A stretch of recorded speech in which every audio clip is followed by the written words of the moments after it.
Stripes. Camilla Cream loved her lima beans, but she never ate them. All of her friends hated lima beans, and she wanted to fit in. Camilla always worried about what other people thought of her. Today she was fretting even more than usual. It was the first day of school, and she couldn't decide what to wear. There were so many people to impress. She tried on 42 outfits, but none seemed quite right. She put on a pretty red dress and looked in the mirror, and then she screamed. Her mother ran into the room and screamed too. "Oh my heavens," she cried, "you're completely covered with stripes." This was certainly true. Camilla was striped from head to toe. She looked like a rainbow.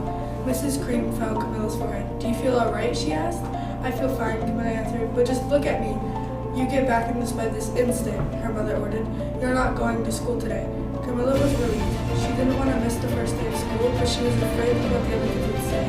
She had no idea what to wear with those crazy stripes. That afternoon, Dr. Bumble came to examine Camilla. "Most extraordinary," he exclaimed. "I've never seen anything like it.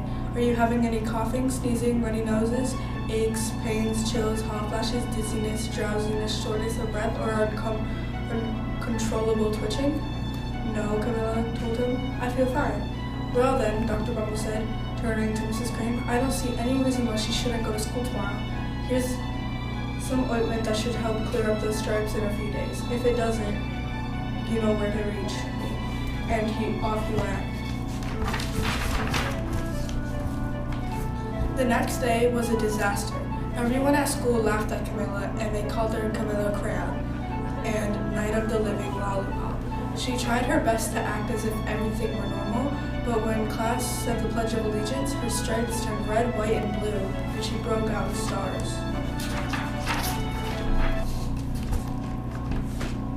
The other kids thought this was great. One yelled out, "Let's see some purple polka dots." Sure enough, Camilla turned all purple polka dotty. Someone else shouted, "Checkerboard," and a pattern of squares covered her skin. Soon everyone was calling out different shapes and colors, and poor Camilla was changing faster than you can change channels on TV.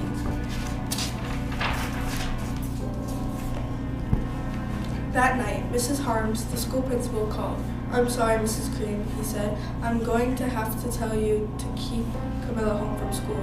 She's just too much of a distraction, and I've been getting calls from other parents. They're afraid those stripes are maybe contagious." Camilla was so embarrassed. She couldn't believe that 2 days ago everyone liked her. Now everyone wanted to be in the same room with her. Her father tried to make her feel better. "Is there anything I can get you, sweetheart?" he asked. "No, thank you," said Camilla. What she really wanted was a nice plate of lima beans, but she had been laughed at enough for one day. Well, yes, I see," Dr. Bumble murmured when Mr. Cream phoned the next day. I think I'd better bring in the specialists. We'll be over."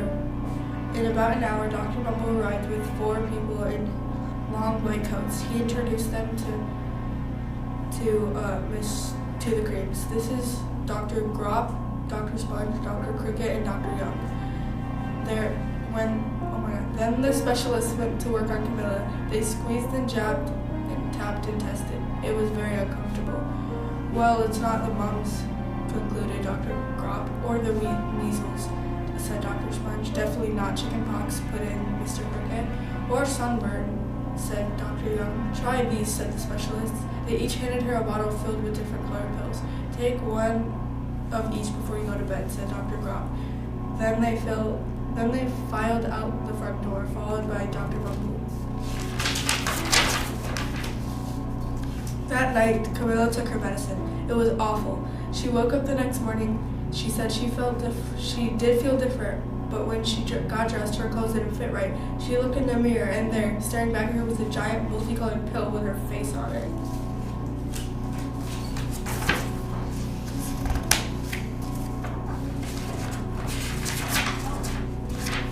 Dr. Bumble rushed over as soon as Mrs. Cream called. But this time, instead of the specialists, he brought over experts. Dr. Ground, Dr. Mellon were the first finest scientific minds in the land. Once again, Camilla was poked, prodded, looked at, and listened to. The experts wrote down lots of numbers. Then they huddled together and whispered. Dr. Rudd finally spoke. "It might be a virus," he announced with authority. Suddenly, fuzzy little virus balls appeared all over Camilla. "Or possibly some form of bacteria," said Dr. Mellon. Out popped wiggly little bacteria trails. "Or it could be fungus," added Mr. Brown. Instantly, Camilla was covered with different colored fungus blotches. The experts looked at Camilla and then at each other. "We need to go over these numbers again back to the lab," said Dr. Groud explained.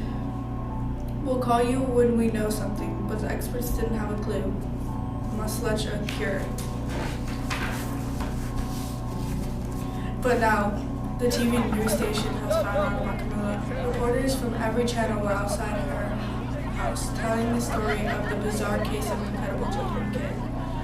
As soon a huge crowd was camped on the front lawn. The creams were swarmed with all kinds of remedies from psychologists, allergists, herbalists, nutritionists, physics, and old medicine man, a guru, and even a veterinarian. Each so-called cure only had added to poor Camilla's strange appearance until it was hard to even recognize her. She sprouted roots and berries and crystals and feathers in a long furry tail, but nothing worked. One day, a woman who called herself an environmental therapist claimed that she could cure Camilla. "Close your eyes," she said. "Breathe deeply and become one with your room." "I wish you hadn't said that," Camilla groaned. Slowly, she started to melt into the walls of her room. Her bed became her mouth, her nose was her dresser, 2 paintings were her eyes. The therapist screamed and ran from the house. "What are we going to do?" cried Mrs. Cream. It just keeps getting worse and worse," she began to sob. At that moment, Mr. Cream heard a quiet little knock at the front door. He opened it, and there stood an old woman who was just as plump and sweet as a strawberry. "Excuse me," she said brightly, "but I think I can help."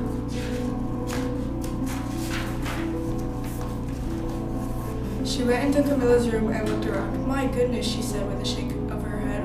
"What we have here is a bad case of stripes, one of the worst I've seen." She pulled out a container of small green beans from her bag. "Here," she said, "these might do the trick." "What are those magic beans?" asked Mrs. Cream. "Oh, my no," she replied, the kind woman. There's no such thing. These are plain old lima beans. I bet you'd like some, wouldn't you?" she asked Camilla. Camilla wanted a big, heaping plateful of lima beans, more than just about anything, but she was still afraid to admit it. "Yuck," she said. "No one likes lima beans, especially me." "Oh dear," the old woman said sadly. "I guess I was wrong about you."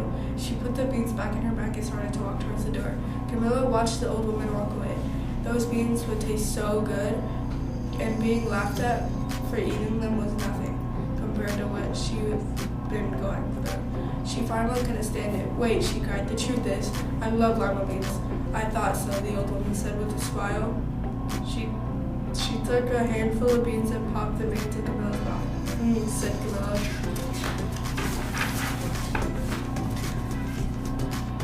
Suddenly, the branches, feathers, and squiggly tails began to disappear. The whole room swirled around, then it stopped. There stood Camilla, and everything was back to normal. "I'm cured," she shouted. Yay! "Yes," said the old woman. "I knew the real you was in there somewhere." She patted Camilla on the head, then she went outside and vanished in the crowd.